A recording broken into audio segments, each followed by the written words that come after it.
Salut à tous, aujourd'hui nouvelle vidéo, je réponds à une question qui est comment éviter les crampes en VTT. Donc on se met dans le contexte, vous faites votre sortie VTT avec vos copains, tout se passe bien, vous enchaînez les kilomètres, vous faites des côtes, mais pour l'instant tout se passe bien. Juste vous commencez à fatiguer et là vous êtes en pleine côte et clac, une crampe. Donc alors là, ça va vous gêner pendant votre sortie, ça va la gâcher. Un autre exemple, c'est si vous êtes en course, alors là je vous garantis que votre résultat va être très mauvais parce que les crampes, quand ça arrive en course, vraiment ça vous gâche la course, tout simplement.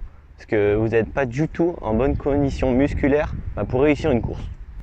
Donc au cours de cette vidéo, je vais vous livrer toutes mes astuces que je connais pour que vous n'ayez plus jamais de crampes. Quelle est la cause de la crampe? Pourquoi avez-vous des crampes? Et comment les éviter? Je vais répondre à toutes ces questions dans cette vidéo. Première cause pour moi qui est l'une des plus importantes, c'est la déshydratation. Je vais vous expliquer tout de suite comment faire pour ne jamais être en manque d'eau pendant sa sortie VTT. Sachez que l'on perd environ 750 ml d'eau par heure quand on fait du vélo. Donc si vous voulez faire une balade de 2 heures, pensez à prendre 1,5 litre d'eau. Une autre chose importante à savoir pendant sa sortie VTT, c'est qu'il faut boire très régulièrement, environ toutes les 10 minutes, 1 à 2 gorgées. Une autre chose qui va favoriser la déshydratation du corps, c'est par exemple si avant votre sortie, vous prenez du café parce que le café ça a un effet diurétique, donc ça veut dire que ça va favoriser la déshydratation du corps. Donc voilà, même si vous aimez bien prendre votre petit café avant d'aller faire votre sortie VTT, je vous le conseille vraiment pas parce que voilà, je l'ai déjà dit, ça a un effet diurétique. Donc je récapitule au niveau de l'hydratation, buvez régulièrement. Buvez assez d'eau pendant votre sortie VTT et évitez le café avant de faire votre sortie.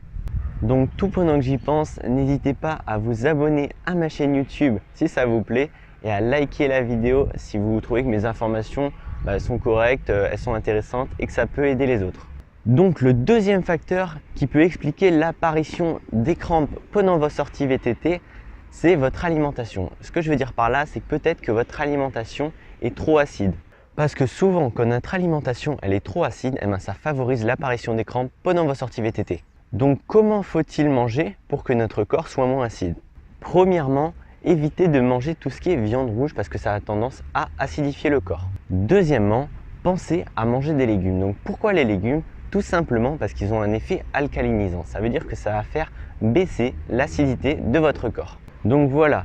Les légumes font baisser l'acidité de votre corps alors que la viande augmente l'acidité de votre corps. Mais ce qu'on veut, c'est la faire baisser le plus possible pour éviter les crampes. Troisièmement, c'est connu, mais mangez des bananes parce que c'est vraiment très efficace quand on a des crampes. Donc c'est bon, on a fini avec l'alimentation. Maintenant, on va passer au troisième facteur qui est propice à l'apparition de crampes pendant vos sorties VTT. C'est tout simplement que peut-être votre entraînement n'est pas assez progressif. Peut-être que vous êtes débutant et donc vous vous entraînez pas souvent dans la semaine et alors là vous vous décidez à faire une grande sortie, mais le problème c'est qu'en fait elle n'est pas adaptée à votre niveau et du coup vous allez pousser trop loin dans vos réserves et en fait ce qui va se passer c'est que ça va favoriser l'apparition de crampes pendant cette sortie là.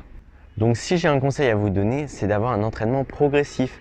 En fait vous commencez au début par une rando simple, après un peu plus compliqué, après encore un peu plus compliqué, comme ça votre corps il aura le temps de monter progressivement en performance. Parce que le problème, si vous êtes débutant, vous vous entraînez vraiment pas souvent et vous décidez de faire la grande rando, c'est que votre corps il va vraiment pas être habitué à ce genre d'effort. Du coup, ce qui va se déclencher, c'est les crampes. Donc c'est déjà la fin de la vidéo, j'espère qu'elle t'a plu. Si tu es nouveau sur la chaîne, je te mets une playlist où tous mes tutos s'afficheront juste là.